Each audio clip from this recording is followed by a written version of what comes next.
नमो अरिहन्ताणं नमो सिद्धाणं नमो आयरीयाणं नमो वज्झायाणं नमो लोये सौवसाहूणं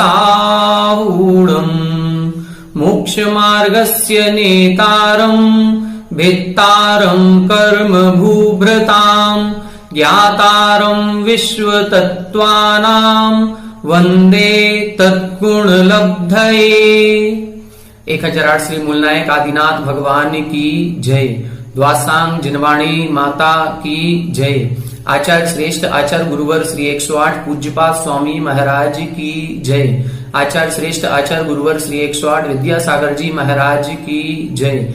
जगत पूज्य निर्यापक श्रमण मुनि पुंगव श्री 108 सुधा सागर जी महाराज की जय। समस्त मुनि संघ की जय। आलोक मोदी स्वाध्याय सुधा यूट्यूब चैनल पर आप सभी दर्शकों का एक बार पुनः हार्दिक स्वागत, हार्दिक अभिनंदन। पूज्यवर आचार्य पूज्यपाद स्वामी जी द्वारा विरचित श्री सरवार सिद्धि ग्रंथ की इस स्वाध्याय श्रृंखला में दूसरे अध्याय में हम अभी तक 32 सूत्रों का अर्थ समझ चुके हैं। इन 32 सूत्रों में हमारी जो अभी पिछली कक्षा में चर्चा चल रही थी वो विग्रह गति से संबंधित चर्चा चल रही थी कि विग्रह गति में कार्मण का योग होता है, अर्थात कार्मण शरीर के निमित्त से आत्म प्रदेशों में परिस्पंदन होता है। और यह जो विग्रह गति होती है ये सीधी गति भी होती है, मोड़ सहित भी होती है। जो मुक्त जीव होते हैं उनकी गति सीधी होती है और संसारी जीव की गति सीधी और मोड़ सहित दोनों प्रकार की होती है। अधिकतम 4 समय वाली होती है। सीधी गति में 1 समय लगता है, 1 मोड़े वाली गति में 2 समय, 2 मोड़े वाली गति में 3 समय और 3 मोड़े वाली गति में 4 समय लगते हैं। इसमें जीव अनाहारक भी रहता है। जो सीधी गति होती है उसमें अनाहारक अवस्था नहीं बनती। 1 मोड़े वाली गति में 1 समय के लिए, 2 मोड़े वाली गति में 2 समय के लिए और 3 मोड़े वाली गति में 3 समय के लिए जीव अनाहारक होता है। इस विग्रह गति के उपरांत जब आत्मा उस जन्म स्थान पर पहुंचती है और शरीर आदि नौकर्म वर्गणाओं का ग्रहण करती है, इसी को जन्म कहते हैं। ये जन्म 3 प्रकार का बताया था, सम्मूलछन जन्म, गर्भ जन्म और उपपाद जन्म। जब माता पिता के रजवीरी के बिना वातावरण से चारों तरफ से ही वर्गणाओं का ग्रहण हो जाता है और एक शरीर का निर्माण हो जाता है, उसे हम सम्मूलछन जन्म कहते हैं। उपपाद स्थान पर या उपपाद सैया पर विशेष स्थान पर जो देव और नारकियों का जन्म होता है उसे हम उपपाद जन्म कहते हैं। और माता के उदर में शुक्र और श्रोणित अर्थात रज और वीर्य के मिलने से जो जन्म होता है उसे हम गर्भ जन्म कहते हैं। ये 3 प्रकार का जो जन्म है ये योनियों के आधार पर होता है और वो योनियां 9 प्रकार की कही गई थी, सचित्त, शीत और समृत। फिर इनके 3 विपरीत होते हैं तो अचित्त, उष्ण और विवृत। फिर इनके मिश्र होते हैं तो सचित्ताचित्त, शीतोष्ण और समृत विवृत। तो ये 3 प्रकार के गुण पाए जाते हैं। 3 गुण में से एक गुण सभी में होगा ही होगा। जैसे सचित्त, अचित्त और सचित्ताचित्त, इन 3 में से एक गुण हर योनि में होगा ही होगा। या तो सचित्त होगी या अचित्त होगी या सचित्ताचित्त होगी। इसी प्रकार से शीत, उष्ण और शीतोष्ण में से एक गुण होगा ही होगा। इसी प्रकार से समृत, विवृत और समृत विवृत में लगाना चाहिए। पिछली कक्षा में हमने इसको विस्तार से समझा था, कौन से जीवों की कौन सी योनियां होती हैं, इसको संक्षेप में आचार्य पूज्यपाद स्वामी जी ने टीका में बताया था। और विस्तार से समझना हो तो आगम में कई सारे ग्रंथ हैं जिनमें इनका विस्तार से वर्णन किया गया है। अब आज की कक्षा में हम आगे देखेंगे कि जो ये जन्म के भेद बताए हैं, ये जन्म कौन कौन से जीवों के कौन सा जन्म होता है। अभी तक अपन ने परिभाषा समझी, अब किस जीव के कौन सा जन्म होगा ये अपन समझने का प्रयास करेंगे। पेज नंबर 138, उत्थानिका 325 और सूत्र नंबर 33। एवं एतस्मिन् नव योनि भेद संकटे त्रिविध जन्मनि सर्व प्राणभृताम अनियमेन प्रसक्ते तत् अवधारणार्थम आह। अब यहां बता रहे हैं एवं एतस्मिन् नव योनि भेद संकटे त्रिविध जन्मनि, अर्थात इस प्रकार से जो आपने 9 प्रकार की योनियां बताई हैं, 9 प्रकार की योनियों में और त्रिविध जन्मनि और 3 प्रकार के जन्म में, अब कौन से जीव के कौन सा जन्म होगा, कौन से जीव के कौन सी योनि होगी, तो सर्व प्राणभृताम अर्थात सभी प्राणियों के अनियमेन प्रसक्ते, बिना नियम के प्रसक्ते अर्थात प्राप्त हो जाएगा। मतलब किसी भी जीव के समूलधन जन्म हो जाएगा, किसी भी जीव के गर्भ जन्म हो जाएगा, किसी भी जीव के उत्पाद जन्म हो जाएगा। तो हम कैसे लगाएं कि कौन से जीव के कौन सा जन्म होगा, तो तत् अवधारणार्थम आह। अब उसका नियम बनाने के लिए अगला सूत्र कह रहे हैं। अभी तक नियम प्राप्त नहीं है कि कौन से जीव का कौन सा जन्म होगा, कौन सी योनि होगी। अब यहां पर उसका नियम बना रहे हैं कि कौन से जीव के कौन सा जन्म होगा। सूत्र देखें 33, जरायु जांडज पोतानाम गर्भः। जरायु जांडज पोतानाम गर्भः, यहां बता रहे हैं जरायुज अंडज पोतानाम गर्भः, जो जिनका जन्म जरायुज होता है, जिनका जन्म पोतज होता है और जिनका जन्म अंडज होता है, उन सबका गर्भ जन्म जानना चाहिए। अब जरायुज क्या है, अंडज क्या है और पोतज क्या होता है, इसके बारे में टीका में अपन पढ़ेंगे 326 नंबर। यत जालवत प्राणी परिवर्णम वितत मांस शोणितम तत् जरायु। जरायु किसे कहते हैं, यत जालवत, जो जाल के समान एक प्रकार का खोल होता है, एक प्रकार का जाल होता है, जिससे प्राणी परिवर्णम, जिससे वह जीव जिसका जन्म हो रहा है वो घिरा हुआ होता है। परिवर्णम का मतलब घिरा हुआ होता है। वितत मांस शोणितम, और वह खोल जाल किससे बना होता है, तो मांस शोणितम, मांस से और खून से, रक्त आदि से, वीर्य आदि से मिलकर के वह खोल बनता है, उसको बोलते हैं तत् जरायु। उसको हम जरायु कहते हैं, या कई बार अपन शब्द यूज करते हैं जरा या जेर शब्द यूज करते हैं। तो जेर, जरा या जरायु एक ही प्रकार से लगाना चाहिए। तो जैसे हम आपका जन्म होता है तो हम आपके जन्म के समय शरीर पर एक प्रकार की लेयर पाई जाती है, जिसको हम जरा कहते हैं। आगे देखें, यत नख त्वक सदृशम उपात्त काठिन्यम शुक्र श्रोणित परिवर्णम परिमंडलम तत् अंडम। यहां बता रहे हैं यत नख त्वक सदृश, यत यानी जो, नख यानी नाखून, त्वक यानी त्वचा। जैसे नाखून होता है, इस नाखून की त्वचा कैसी होती है, सदृशम उपात्त काठिन्यम, कठोर होती है। ये नाखून सामान्य स्किन जैसा नहीं होता है, नाखून कड़क है और हमारी स्किन बहुत सॉफ्ट होती है। तो जो नख त्वक सदृश अर्थात नाखून के समान कठिनता को प्राप्त है, और शुक्र शोणित परिवर्णम, और शुक्र शोणित अर्थात रज और वीर्य से मिला हुआ है, ऐसा परिमंडलम, ऐसा जो गोल आकृति बनती है, तत् अंडम, उसे हम अंडा कहते हैं। अंडे को आपने देखा होगा, कठोर होता है, उसको फोड़ा जाता है और फोड़ करके उसका जो उसके अंदर जर्दी पाई जाती है, उसको कई लोग खाने में यूज करते हैं। लेकिन वो जो अंडा बना हुआ है, वो अंडा शुक्र और शोणित से बना हुआ है, रज और वीर्य से बना हुआ होता है, उसको हम अंडा कहते हैं। फिर बता रहे हैं किंचित परिवर्णम अंतरेण परिपूर्ण अवयवा योनि निर्गत मात्र एव परिस्पंदादि सामर्थ्य उपेतः पोतः। पोत किसे कहते हैं, किंचित परिवर्णम अंतरेण, किसी भी प्रकार के परिवर्ण अर्थात खोल से जो रहित होता है।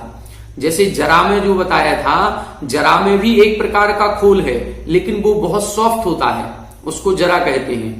अंडा भी एक प्रकार का खोल है, लेकिन वो थोड़ा सा कड़क होता है।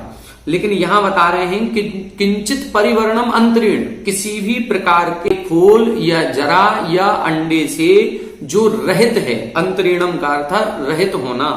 और कैसा है, परिपूर्ण अवयवा, और जब वह जीव पैदा होता है तो परिपूर्ण अवयव वाला होता है। और कैसा होता है, योनि निर्गत मात्र एव, और योनि से निकलते ही परिस्पंदादि सामर्थ्य उपेता, परिस्पंदन करने में, हलन चलन करने की शक्ति से सहित होता है, उसे पोता, पोत कहते हैं। तो तीन प्रकार की स्थितियां बता रहे हैं। कुछ जीव ऐसे होते हैं जो जन्म के समय उनके शरीर पर एक प्रकार का खोल पाया जाता है, जो मांस आदि से बना होता है, वो जरा कहलाती है। कुछ जीवों के चारों तरफ एक प्रकार का खोल होता है जो थोड़ा सा कड़क होता है, कठोर होता है, उसको हम अंडा कहते हैं। और कुछ जीवों के जन्म के समय शरीर पर किसी प्रकार का कोई खोल आवरण नहीं होता है और जो योनि से निर्गत मात्र एवं अर्थात निकलते ही हलन चलन करने लग जाएं, उछल कूद करने लग जाएं, उसको बोलते हैं पोत। अब जन्म कैसे लगाएंगे? तो जरायु जाता जरायुजाह, जिन जीवों का जरायु जाता, जरायु में जन्म होता है वो जरायुज कहलाएंगे। अंडे जाता अंडजाह, जिनका जन्म अंडे में होता है वो अंडज कहलाएंगे। और जरायुजाश्च अंडजाश्च पोताश्च जरायुजांडज पोता गर्भ योनियः। फिर बता रहे हैं जरायु में जिनका जन्म हुआ वो जरायुज, अंडे में जिनका जन्म हुआ वो अंडज, और पोत का तो किसी भी प्रकार के खोल के बिना ही जन्म होता है। अब जरायुज, अंडज और पोत, इन सबको तीनों को मिलाएंगे तो एक शब्द बनेगा जरायुज अंडज पोता, और फिर इसका सूत्र बनेगा जरायुज अंडज पोता नाम गर्भा। जिन जिन जीवों का जरायुज, अंडज या पोत प्रकार से जन्म होता है उसे हम गर्भ जन्म कहते हैं। अब इसके बाद देखें 327, यदि अमीसाम जरायुजांडज पोतानाम गर्भो अवध्रियते अथ उपपादः केशाम भवति इति यत् आह। यहां प्रश्न कर रहे हैं यदि अमीसाम, यदि इस प्रकार से इन जीवों का जरायुज, अंडज और पोत जन्म वालों का गर्भो अवध्रियते, गर्भ जन्म निश्चय हो गया कि जो जरायुज, अंडज या पोत जन्म वाले हैं वो सब कौन सा जन्म होगा? गर्भ जन्म। तो फिर अथ उपपादः केशाम, फिर उत्पाद जन्म किसका होता है? अब इसके बारे में अगला सूत्र लिख रहे हैं, देव नारकाणा मुपपादः, देव नारकाणा मुपपादः। यह बता रहे हैं देव नारकाणाम उपपादः, देव और नारकियों के जो जन्म होता है उसे हम उपपाद जन्म कहते हैं। टीका देखें, देवानाम नारकाणाम च उपपादो जन्म वेदितव्यम, देवानाम अर्थात देवों का, नारकाणाम च और नारकियों का उपपाद जन्म वेदितव्य अर्थात जानना चाहिए, इनका उपपाद जन्म होता है। अब 328 नंबर देखें, अथ अन्येषाम किम जन्म इतियत आह। अब देव और नारकियों का बता दिया, गर्भ जन्म बता दिया, अब अन्य जीवों का कौन सा जन्म होता है वो बता रहे हैं। शेषाणाम सम्मूर्छनम, शेषाणाम सम्मूर्छनम, यहां बता रहे हैं शेष जीवों का सम्मूर्छन जन्म होता है। अब शेष जीव कौन से बचे? देखें, देव और नारकी निकल गए, अब बचे मनुष्य और त्रियंच। तो मनुष्य और त्रियंचों में जिनका जरा से जन्म हो रहा है, जिनका अंडे में जन्म हो रहा है और जिनका पोत जन्म हो रहा है, इनको छोड़ दें। बाकी जितने जीव बचे हैं उन सबका सम्मूर्छन जन्म जानना चाहिए। तो ये सम्मूर्छन जन्म किसका होगा? ये मनुष्य और त्रियंच दोनों का होगा। देव नारकियों को छोड़ दिया हमने क्योंकि उनका उत्पाद जन्म होगा। बाकी अब गर्भ जन्म वाले जो जरायुज, अंडज, जो पोत जन्म वाले हैं इनको छोड़ दें। इसके अलावा जितने जीव हैं उन सभी का सम्मूर्छन जन्म होता है। एक इंद्री से लेकर के 4 इंद्री तक के जितने जीव हैं इन सभी के नियम से सम्मूर्छन जन्म ही होता है। अब बचे पंचेंद्री जीव, तो पंचेंद्री जीवों में जैसे हमारा आपका है ये जरायुज है। अंडे में हम देखते ही हैं चिड़िया, कबूतर आदि का, मुर्गी का जो जन्म होता है ये अंडे में होता है, तो ये अंडज हो गया। और शेर वगैरह का जो जन्म होता है या हिरण आदि का जन्म होता है ये पोत जन्म कहलाता है। ये जीव ऐसे हैं कि ये जन्म के समय इन पर किसी प्रकार का खोल भी नहीं होता है और जन्म होने के 15 मिनट 10 मिनट बाद ही ये उछल कूद करने लग जाते हैं, इसलिए इनका पोत जन्म कहलाता है। और भी अन्य सारे जीव ऐसे होते होंगे जिनका पोत जन्म होता है। तो अब ऐसे जरायुज, अंडज, जो पोत को छोड़ दें, देव नारगियों को छोड़ दें, बचे हुए शेष पंचेंद्री मनुष्य और त्रियंचों का सम्मूर्छन जन्म होता है। क्या मनुष्यों का भी सम्मूर्छन जन्म होता है? तो हाँ, मनुष्य भी सम्मूर्छन जन्म वाले होते हैं। ये कहाँ होते हैं, किस स्थान पर पैदा होते हैं? तो ये सम्मूर्छन मनुष्य केवल आर्य खंड में ही पैदा होते हैं। मिलिच खंड में, भोग भूमि में इनकी उत्पत्ति नहीं होती। और ये कहाँ होते हैं? ये हमारे आपके शरीर में ही जो गंदगी के स्थान होते हैं, जैसे हमारे हाथ के नीचे जो कांख आदि का स्थान होता है, ये गुप्तांग आदि होते हैं, जहां पर पसीना बहुत आता है और साफ सफाई प्रॉपर ढंग से नहीं हो पाती है, वहां पर सूक्ष्म जीवों की उत्पत्ति होने लगती है। स्त्रियों के योनि आदि में भी सम्मूर्छन मनुष्यों की उत्पत्ति प्रति समय होती ही रहती है। ये कैसे होते हैं? ये दिखाई नहीं देंगे, ये लब्ध पर्याप्तक होते हैं। एक श्वास में 8-10 बार जन्मियो मरियो भरियो दुख बार, इसी प्रकार से इनका भी जन्म होता है। ये निगोदिया के समान क्षुद्र भाव वाले होते हैं, एक श्वास में 18 बार जन्म मरण करने वाले होते हैं, तो इनको सम्मूर्छन जन्म कहते हैं। ये सम्मूर्छन मनुष्य होते हैं, संगी पंचेंद्री ही होते हैं।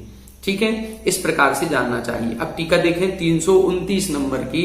गर्भजेभ्यः औपपादिकेभ्यश्च अन्ये शेषाः सम्मूर्छनम जन्म इति।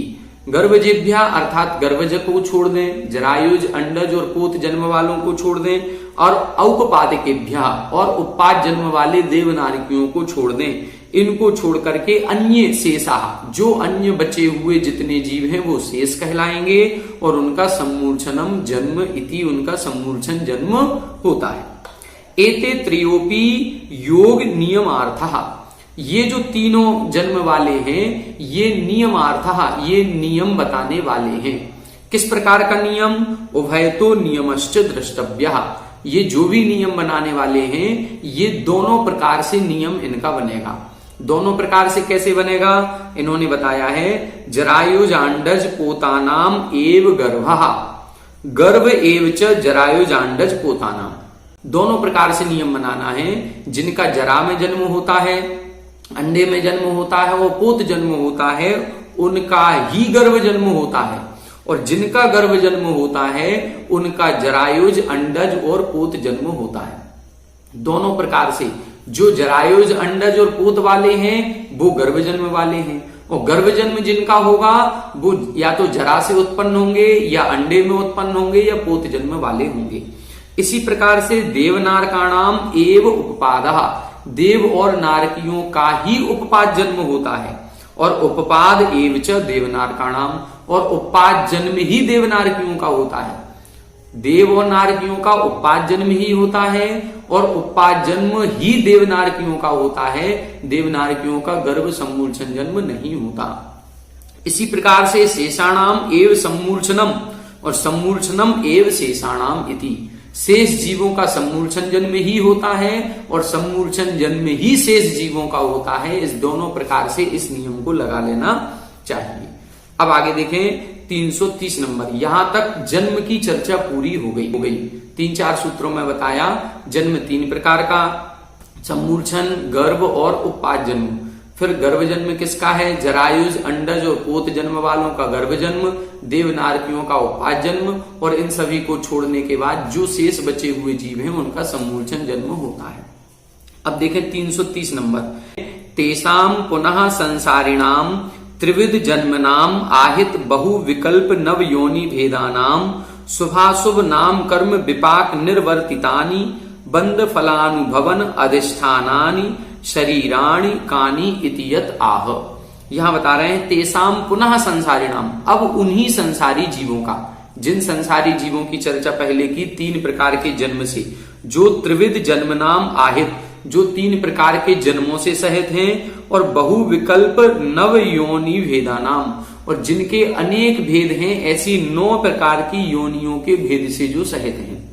मतलब जिनका 3 प्रकार से जन्म होता है और 9 प्रकार की योनियों के आधार पर होता है, और शुभाशुभ नाम कर्म विपाक निर्वर्तितानि, और जो शुभ अशुभ नाम कर्म के निमित्त से रचे जाते हैं, ऐसे बंद फलानुभवन अधिष्ठानानि, जो कर्म हमने बांधा है उस बंधे हुए कर्म का फल किस रूप में मिलेगा, कैसे हमें उसका उदय प्राप्त होगा, उसका आधारभूत जो शरीराणी, जो शरीर हैं, वो कानी इतियत आह, ऐसे शरीर कितने होते हैं ये यहां बता रहे हैं। क्या उत्थान का लिखी कि जो 3 प्रकार के जन्म से सहित हैं और 9 प्रकार की योनियों से सहित हैं। अब जब 3 प्रकार का जन्म होगा तो जन्म होने के साथ अब शरीर की प्राप्ति होगी, वो शरीर की प्राप्ति किस कर्म के उदय से होगी? नाम कर्म के कारण से। वो नाम कर्म शुभ भी हो सकता है, अशुभ भी हो सकता है।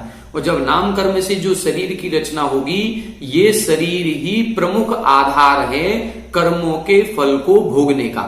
बंध फलानुभवन अधिष्ठानानि, जो कर्म हमने पूर्व भाव में बांधे हैं उनका फल किस माध्यम से मिलता है? तो अधिकतम कर्मों का फल शरीर के आधार पर ही मिलता है। शरीर को कष्ट होता है, शरीर को ही दुख दर्द होता है, शरीर को ही सुख आदि की प्राप्ति होती है। तो इसके आधार पर ही शुभाशुभ कर्मों का फल प्राप्त होता है। तो ऐसे शरीर कितने प्रकार के होते हैं, ये अब प्रश्न हो रहा है। सूत्र देखें 36 नंबर का। औदारिक वैक्रीय काहारक तेजस कर्मणानि शरीराणि।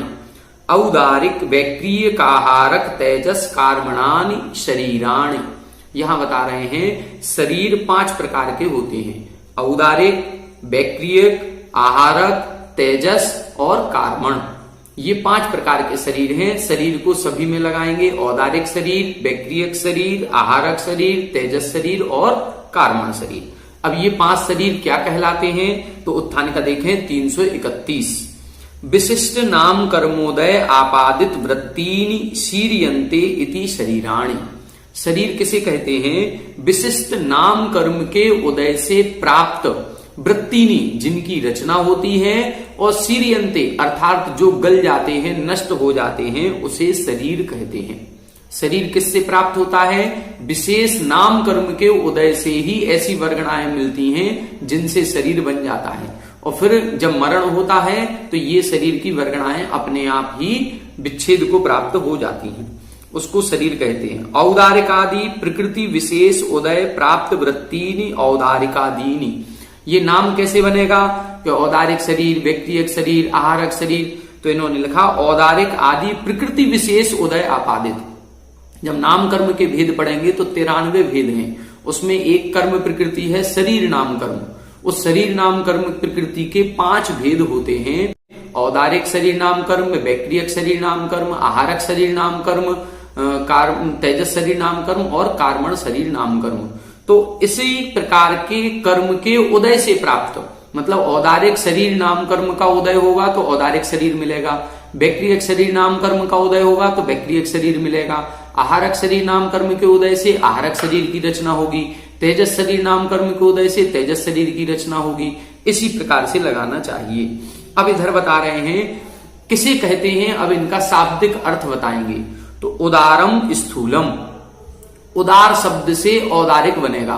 तो उदार का अर्थ क्या है? स्थूल, जो देखने में आता है, जो एक दूसरे से बाधा को प्राप्त होता है, उसे हम उदार या स्थूल शरीर कहते हैं। उदारे भवम उदारम प्रयोजनम अस्य इतिवा औदारिकम। और जो उदार शरीर में उत्पन्न होता है या उदार जिसका प्रयोजन है, ऐसे शरीर को हम औदारिक शरीर कहते हैं। अर्थात जैसे हमारा और आपका शरीर है, ये एक दूसरे से बाधा को प्राप्त होता है। ये उंगली यहां से यहां नहीं जाएगी, टकरा जाएगी। दीवाल के यदि हम पार जाना चाहेंगे तो टकरा जाएंगे, क्योंकि ये औदारिक वर्गणाओं से बना है और ये स्थूल वर्गणाएं होती हैं, इसलिए औदारिक शरीर कहते हैं। अष्ट गुण ऐश्वर्य योगात एक अनेक अणु महत शरीर विधिकरणम विक्रिया। क्या बता रहे हैं? वैक्रियक शरीर किसे कहते हैं? अष्ट गुण ऐश्वर्य, जो 8 प्रकार की रिद्धियां होती हैं, अणिमा, महिमा, लगिमा, गरिमा, प्राप्ति, प्राकाम्य, ईशित्व, वसित्व। तो ये 8 प्रकार की रिद्धियां होती हैं। और इन रिद्धियों के कारण से, इन रिद्धियों के सहित होने से, योग से एक अनेक अणु महत, एक शरीर से अनेक शरीर बना सकते हैं और एक शरीर को छोटा कर सकते हैं और बड़ा भी कर सकते हैं। तो जिस रिद्धि के कारण से या जिस शक्ति के कारण से एक शरीर से अनेक शरीर बनाए जा सके, अपने शरीर को छोटा बड़ा किया जा सके, उसे हम विक्रिया कहते हैं। और विक्रिया जिसका प्रयोजन है वो वैक्रियक शरीर कहलाता है। सा प्रयोजनम अस्य इति वैक्रियकम। वह विक्रिया जिसका प्रयोजन है, वह विक्रिया जिसके होने पर हो जाती है, कर सकते हैं, उसे हम वैक्रियक शरीर कहते हैं। ये किसके होता है? देव नारकियों के विशेष रूप से होता है। इसलिए देव अनेक प्रकार के शरीर बना सकते हैं, छोटा भी कर सकते हैं अणु के बराबर और बड़ा भी कर सकते हैं। फिर आगे लिखा, आहारक शरीर किसे कहते हैं? सूक्ष्म पदार्थ निर्ज्ञानार्थम असंयम परिजिहीर्षया व प्रमत्त संयतेन आह्रियते निर्वर्त्यते तत् इति आहारकम। आहारक शरीर किसे कहते हैं? सूक्ष्म पदार्थ निर्ज्ञानार्थम, सूक्ष्म पदार्थ का ज्ञान कराने के लिए। दूसरा, संयम परिजिहीर्षया, असंयम, असंयम का मतलब असंयम को दूर करने के लिए। प्रमत्त संयतेन, छठवें गुण स्थानवर्ती मुनिराज के आह्रियते, उन छठवें गुण स्थानवर्ती मुनिराज के द्वारा आह्रियते या निर्वर्त्यते, जिसकी रचना की जाती है उसे हम आहारक शरीर कहते हैं। ये आहारक शरीर मुनिराजों के ही होता है, छठवें गुण स्थानवर्ती मुनि के ही होता है, और ये एक प्रकार की आहारक रिद्धि होती है। जो मुनिराज इस रिद्धि से संपन्न होते हैं उन्हीं के ये शरीर की रचना होती है। ये शरीर मस्तक से निकलता है, एक पुतला के रूप में होता है, एक हाथ का होता है, सफेद रंग का होता है। ये क्यों निकलता है? ये सूक्ष्म पदार्थ निर्ज्ञानार्थम, सूक्ष्म पदार्थ का ज्ञान कराने के लिए। यदि मान लो कोई मुनिराज हैं और वो स्वाध्याय कर रहे हो और स्वाध्याय करते समय कोई पदार्थ उनके समझ में नहीं आ रहा, कोई विषय वस्तु समझ में नहीं आ रही, कोई जिज्ञासा हो रही है, तो उस जिज्ञासा का निराकरण करने के लिए वो पुतला निकालते हैं, और पुतला निकल करके विदेह क्षेत्र आदि में जहां पर भी केवली का समौसरण लगा होगा वहां पर जाता है, और वहां पर जाकर के जाने मात्र से ही इनकी जिज्ञासा का समाधान हो जाता है। तो इस प्रकार से सूक्ष्म पदार्थ का ज्ञान कराने के लिए आहारक शरीर होता है। दूसरा क्या लिखा? असंयम परिजिहीर्षया, असंयम को दूर करने के लिए, असंयम का निराकरण करने के लिए। मान लो किसी मुनिराज के अंदर इच्छा जागृत हो रही है कि मुझे पंच मेरु की वंदना करनी है। अब 5 मेरुओं की वंदना कैसे करेंगे? अथवा उनकी इच्छा हो रही है हमें शिखर जी की वंदना करनी है, गिरनार जी क्षेत्र की वंदना करनी है। अब यदि उस क्षेत्र की वंदना करने के लिए वो पैदल जाएंगे तो फिर उनके द्वारा कई प्रकार के जीवों की हिंसा हो सकती है, असंयम भाव होगा, संयम का परिपूर्ण रूप से पालन नहीं हो सकता है। इसलिए वो क्या करेंगे? स्वयं ना जाकर के आहारक रिद्धि यदि उनके पास है तो आहारक पुतला निकालेंगे, और वह पुतला शिखर जी, गिरनार जी आदि 3 क्षेत्रों की वंदना करेगा और इनकी वंदना यहां पर हो जाएगी। क्यों हो जाएगी? क्योंकि वो कोई अलग शरीर नहीं है, अलग आत्मा नहीं है। इसी शरीर की जो आत्मा है वही आत्मा आहारक पुतले के रूप में बाहर निकलती है। इसको आहारक समुद्घात भी कहते हैं। आत्मा यही है, अखंड रूप से ये बाहर निकलती है, लेकिन पुतले रूप में निकलती है, उसको हम आहारक पुतला या आहारक शरीर कहते हैं। तो ये आहारक शरीर हो गया। आगे देखें, यत् तेजो निमित्तम तेजसी व भवम तत् तेजसम, जो तेज का निमित्त होता है, अर्थात जिस कारण से शरीर में एक प्रकार की गर्माहट होती है, एक तेज शरीर में दीप्ति कांति उत्पन्न होती है, उसे हम तेजस शरीर कहते हैं। कर्मणाम कार्यम कार्मणम, जो कर्मों का कार्य होता है उसे हम कार्मण शरीर कहते हैं, अर्थात जो ज्ञानावरण आदि 8 द्रव्य कर्मों का जो समूह है उसे हम कार्मण शरीर कहते हैं। सर्वेषाम कर्म निमित्तत्वे अपि रूढ़ी वसात विशिष्ट विषय वृत्ति रविषया। यहां बता रहे हैं सर्वेषाम कर्म निमित्तत्वे अपि, सभी औदारिक आदि जितने 5 शरीर हैं सभी में कर्मों का निमित्त है। औदारिक शरीर नाम कर्म के उदय से औदारिक शरीर हुआ, बैक्टीरियक शरीर नाम कर्म के उदय से बैक्टीरियक शरीर होगा, तेजस शरीर नाम कर्म के उदय से तेजस शरीर होगा, आहारक शरीर नाम कर्म के उदय से आहारक शरीर होगा। सभी में कर्मों का उदय है, बिना कर्म के निमित्त के कोई शरीर नहीं होगा। फिर भी रूढ़ी वसात, रूढ़ी के कारण से विशिष्ट विषय वृत्ति अविषया, कि इस कार्मण शरीर को सभी कर्मों के कारण से होने के कारण से इसको कार्मण शरीर कहते हैं। इसका नाम भी कार्मण शरीर रख दिया गया। इसलिए इधर ऐसे 5 शरीरों को जानना चाहिए। अब आगे देखें 332 नंबर, देखें यथा औदारिकस्य इंद्रिय ही उपलब्धि तथ इतरेषाम कस्मान न भवति इति यत् आह। यहां प्रश्न कर रहे हैं कि यथा औदारिकस्य इंद्रिय ही उपलब्धि, जैसे औदारिक शरीर हमें इंद्रिय आदि के द्वारा दिखाई दे जाता है, हम आपको देख रहे हैं, आप हमें देख रहे हैं, चींटी मच्छर सब कुछ दिखाई दे रहे हैं क्योंकि इनका शरीर औदारिक शरीर है। लेकिन अथ अतरेषाम, इसी प्रकार से अन्य जो शरीर हैं, बैक्टीरियक शरीर है, आहारक है, तेजस है, कार्बन शरीर है, ये हमें क्यों नहीं दिखाई देते? कोई देव नारकी यदि देव यहां पर आ जाए तो हम उसको देख नहीं पाएंगे, वो आ भी जाएगा और आकर के चला भी जाएगा। आहारक पुतला निकलेगा, उस आहारक पुतले को हम देख नहीं सकते, तेजस कार्बन शरीर दिखाई नहीं देता। तो ये क्यों दिखाई नहीं देते, इसका उत्तर क्या है? तो अगला सूत्र लिखा 37 नंबर का, परम परम सूक्ष्मम। परम परम सूक्ष्मम यहां बता रहे हैं ये आगे आगे के जो शरीर हैं ये सूक्ष्म सूक्ष्म होते हैं, इनकी जो वर्गणाएं हैं ये अत्यंत सूक्ष्म होती हैं, इस कारण से हमारे इंद्रियों का विषय नहीं बन पाती हैं। देखें 333 नंबर, पर शब्दस्य अनेकार्थ वृत्तत्वे अपि विवक्षातो व्यवस्थार्थः गति। यहां बता रहे हैं पर शब्दस्य अनेक अर्थ, पर शब्द के अनेक अर्थ होते हैं, तो यहां पर कौन सा अर्थ लगाना है? व्यवस्थार्थ, अर्थात अपनी व्यवस्था से लगाना है। इसलिए यहां इसका अर्थ, पर का शब्द का अर्थ जो अनेक अर्थ हैं वो नहीं लेना है, यहां इस सूत्र के अनुसार इसका अर्थ लगाना है। कैसे लगाएंगे आगे बताएंगे। पृथक भूतानाम शरीराणाम सूक्ष्म गुणेन वीप्सा निर्देशः क्रियते परम परम इति। पृथक भूतानाम शरीराणाम, जो शरीर अलग अलग है, औदारिक शरीर अलग है, बैक्टीरियक अलग है, आहारक अलग है, तेजस अलग है, कार्बन अलग है, तो ये अलग अलग शरीर होने पर भी सूक्ष्म गुणेन, सूक्ष्म गुण के कारण से वीप्सा निर्देशः क्रियते, मतलब वीप्सा निर्देश किया गया है, क्योंकि सूक्ष्मता का गुण सभी में है।